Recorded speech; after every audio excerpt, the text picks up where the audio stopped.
Hey everybody, this is Lisa One Singing Lady Gilliam, and I'm here with your Wednesday Word, or Word Wednesday. I never said what time I was going to drop the video, but I said I would actually be recording one on Wednesday. So I am here. I am outside actually on the grounds of one of my jobs. I'm placed in 2 different schools in Charles County this year. And so if you hear background noise, it's because I'm actually still on the grounds of the job and I cannot control the noise. But it was such a beautiful day, and the topic that I wanted to talk about, I actually wanted to show the symbolism as well as speak about it. So last week at one of my schools, I had a conversation with a coworker. We were talking about just the things that she was trying to focus on, and it just seemed like she was so overwhelmed, and it honestly reminded me a lot of me, for real.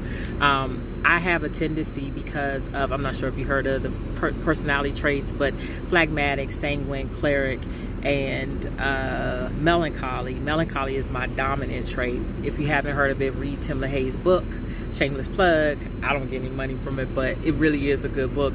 Why You Act the Way You Do, I think it's called, or Why You Think the Way You Do, something like that. But Tim LaHaye, you can find them. And so melancholy, we usually tend to see the whole picture. We see the positive, but mostly we see the negative. That's our fault, I would say. And so when I'm overwhelmed, I am overwhelmed, and I take things to a whole nother different level for me. Now, you could have an issue, and I may not be overwhelmed by you telling me your stuff, but when it comes to me or my stuff, I tend to take it,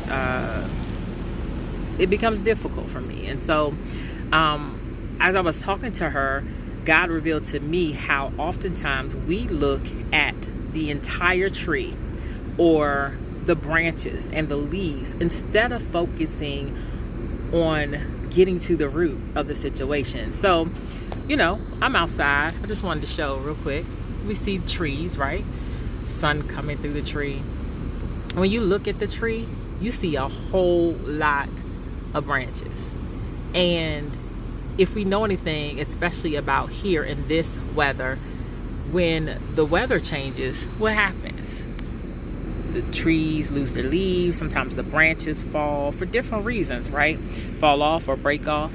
And God started revealing to me how, we're so much or so focused on all those branches that came out from the tree, but if the root isn't actually being dealt with, then we break off for real in a whole bunch of different areas, just like that tree does. And that blessed me. Something really simple. I see trees every day. Thankful for my sight, and then I'm able to see them. But it really blessed me because I realized that I was allowing all the stuff that I was dealing with to overwhelm me in my circumstances, overwhelm me in my thought, overwhelm me in the way that I felt about certain things and situations. God says, He's got me. It doesn't say that in the actual, sense or whatever, but He said He'll supply all my need according to His riches and glory. So then why am I concerned about, the things I need? You know what I'm saying? He said, take no thought for tomorrow, because, sufficient is the things today that we need, right?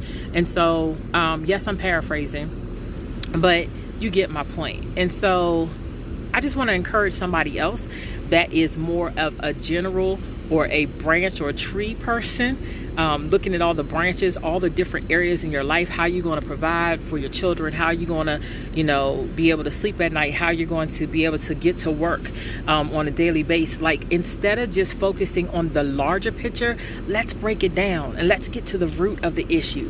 What is it really that's bothering you about the situation? What is it that's really troubling you, or that you're really concerned about? And then as we break it down into smaller increments, then maybe we'll be able to tackle it.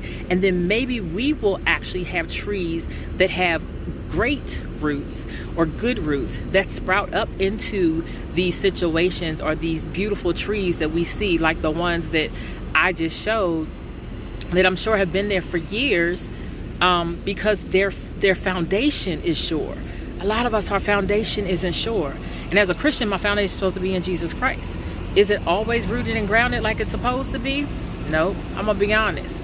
But I thank God for every day I have brand new mercies, right? And I'm able to get it together. And so he's given me time, praise God, to get it together. No matter what I'm doing, I mentioned, if you follow me on Facebook, which I hope you do, One Singing Lady, the number one, and Instagram is One Singing Lady as well. And while I'm saying this, please subscribe to YouTube. My One Singing Lady is spelled out ONESINGINGLADY. But I was saying how no matter where I go, even karaoke, I'm able to minister. I did sing in karaoke, but God allowed me to share the word, his word, with somebody who was at karaoke.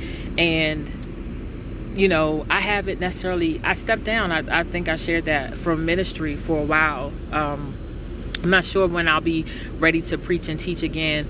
But I feel it coming. Like, I feel the confidence coming back. I feel the sadness that I was feeling because of my mom's death, surely but slowly fleeing, to make me want to be back in front of God's people and share his word. And until that happens, this is another way to minister. So because God lives within me, wherever I go, he's there. I don't leave him. He doesn't leave me. Thank you, Lord, for never leaving me or forsaking me. Thank you for never leaving us nor forsaking us. So he was right there, and he allowed his word to flow through me.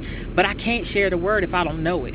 Study to show thyself approved, right? Unto God, a workman not need shame, rightly dividing the word of truth.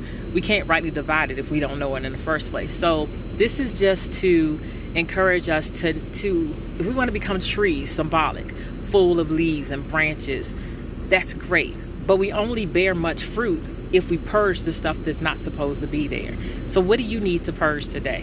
What do you need to not focus on today that's going to make you so overwhelmed that you're not able to see the root of the issue? And if you need it, go get help.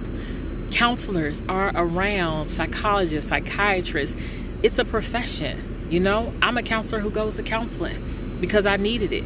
My mom's death tripped me up in ways I never expected. And my mom, you know, my dad died a week before my senior year in high school. I found my grandmother, my maternal grandmother, deceased 3 days before Christmas in '95. So seeing my mom, the way that she happened to die, triggered something in me. And so that's why this situation has been so difficult for me. I have dealt with my mom's death. I know she's in heaven. She's happy. She's a Christian. She was a Christian and she loved Jesus. So she's good. But me, it's been really hard to deal with the aftermath of what's happened, because that was my girl. She was my mom, but she also was my friend. She was my confidant. I lost a greater loss in her death. And it honestly showed me how broken I was. And so I am not coming to you saying, oh, you just need to focus on, you know, the root issues. No, because I'm doing the work myself. I'm in counseling. I'm trying to better myself. And so I hope that you all will do the same. Just know that you don't have to focus on all the branches. The branches will grow. And when it's time for them to be cut off, because they either get too long or trees are falling or nourishment is not getting to them, that'll happen. But we got to start at the root. We got to purge those things in our life that are not supposed to be there. It may take time, but nothing is impossible with God. I hope this encourages you today. If it does, please let me know. Please share this video, and please subscribe to my YouTube page. All right, until next Wednesday, I'm out.